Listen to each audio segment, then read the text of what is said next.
ඉතින් කියන්නකෝ ඔයා කවුද කියලා. මං යක්ෂයෙක්. යක්ෂෝ කියන්නම දුෂ්ටයෝ. යක්ෂයන්ගෙත් හොඳ අය ඉන්නවනේ. යක්ෂයෝ හැමෝම නපුරු නෑ. ඔයා දන්නවද මං ඉපදුනේ ගලකින් කියලා? ඔන්න තවත් දෙන්නති ලෝම පිරුණු ගල් කුට්ටියක් මං. යක්ෂයන්ගේ දක්ෂ කරපුවන්ද තම පැරදුනා.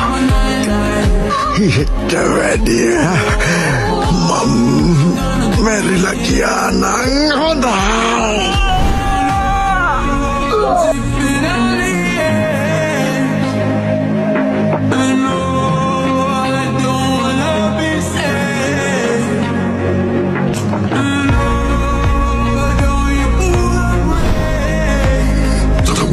Teknologi. Raimodian, orang mandang kianan, mengkau tak jelah.